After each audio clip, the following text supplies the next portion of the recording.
Seattle has this really amazing local burger chain called Katsu Burger that makes crazy good like beef, pork, chicken katsu burgers. So essentially you can get like a deep fried burger patty katsu sandwich situation. They're so unreal. Honestly, if you come to Seattle, I think Katsu Burger is like a low-key underrated spot that you have to check out. If you can't make it up here though, don't worry, I'm gonna teach you how to make your own version at home. I used this exact recipe to win my family's Christmas burger competition a few years back. It is a killer and absolutely deserving of that top spot. Let me show you how to make it. The things that make this burger so special are the crispy tonkatsu style burger patty, the mountain of cabbage, the multiple sauces, and the myriad of fresh toppings. All these combine to create a fatty, juicy, crispy, fresh burger that you've gotta try.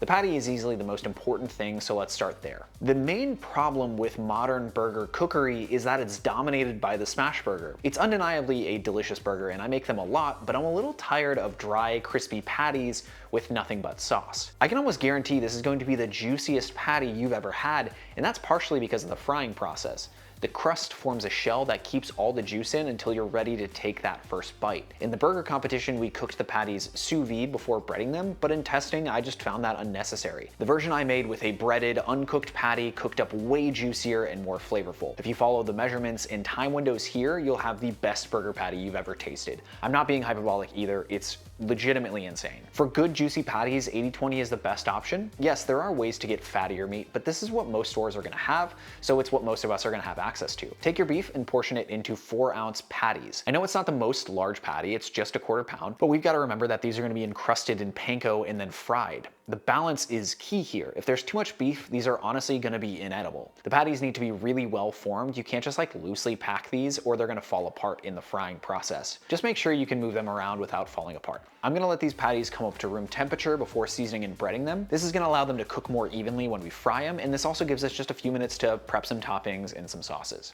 There are 2 important sauces that go into this dish. One is there for salty fattiness and the other is for richness. Japanese mayo is going to cover that salt factor. It's got MSG, rice vinegar for some tartness, and in my opinion, it's the best mayo out there. I'll just use Kewpie for it. At this point, you can find that at most grocery stores. If you want it spicy, mix it with a little togarashi and some sriracha for extra heat.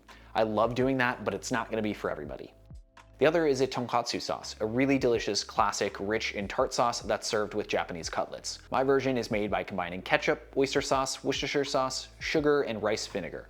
It's tangy and deep, which is exactly what a fatty fried burger needs. You could also just buy tonkatsu or bulldog sauce and use that. They're both great options for it. At the restaurant, Katsu Burger tops each burger with a mountain of cabbage, and I absolutely love that. It echoes the classic plate of katsu while also keeping the sandwich from being too greasy. Just gonna run this massive hunk of cabbage through a mandolin and then wash it in cold water. On a classic smash burger, when I make that, I'm a big pickle only person, maybe some ketchup and mustard. I usually think in that situation, veggies overpower the regular beef. However, on a fried burger like this, the extra grease needs some extra veg. Again, it's all about balance. Without the cabbage, this eats pretty heavy, so it's definitely a requirement. Same goes with the pickles, red onions, and tomato. Slice the tomatoes thin and thinly slice the red onion as well. Season those tomatoes with a little bit of salt and pepper, and I like to put just like a pinch of salt into the dried cabbage as well. Just mix it in with your hands and it should be fine. I stand by if you're gonna put a bunch of toppings on a burger, make sure they're thin so you can bite through them without worrying about pulling out an entire tomato or an entire onion. Before you bread the burger, you're gonna wanna set up the fryer.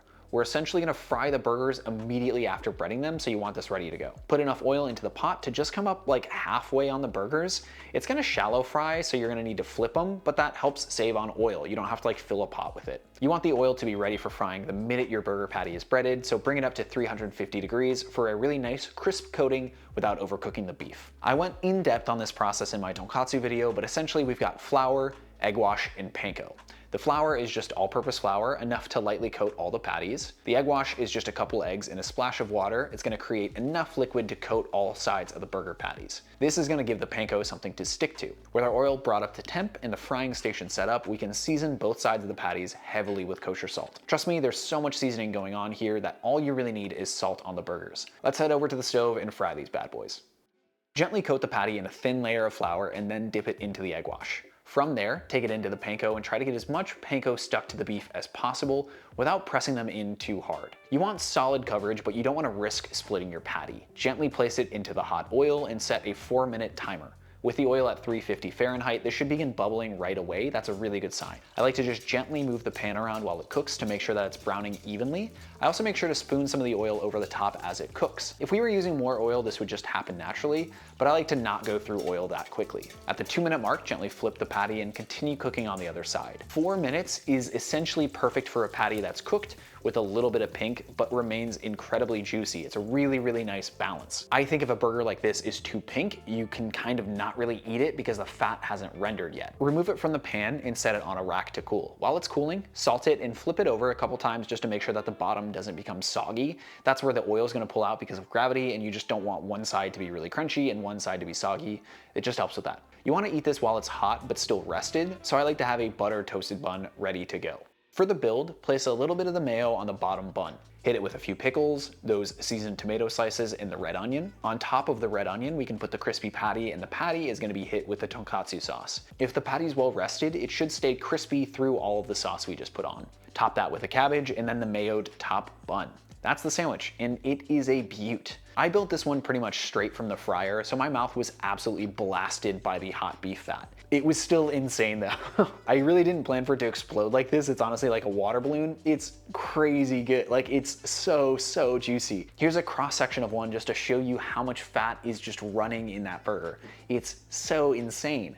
I have to thank Katsu Burger in Seattle for introducing me to an all-time favorite burger of mine. More people absolutely need to know about this, and you've gotta come to Seattle to try the real thing. If you can't do that though, this is the best way to taste that flavor at home. My wife isn't a huge burger person, so I was a little nervous when my family initiated a burger competition for the holidays a few years back. However, this burger from Katsu Burger shockingly became one of her favorite things in Seattle. In the competition, each couple had an hour to make their best burger. Nothing could be done in advance, and we had a pretty tight budget. It was an intense, glorious battle filled with a lot of arguments and definite discussions about whose was obviously the best. Revisionist history would tell you that this was very close and came down to the wire. However, we know the truth that we absolutely stomped the competition and this burger won by a mile. Unfortunately, that's the truth. Sometimes you're just so much better than your family at cooking that the competition isn't even close.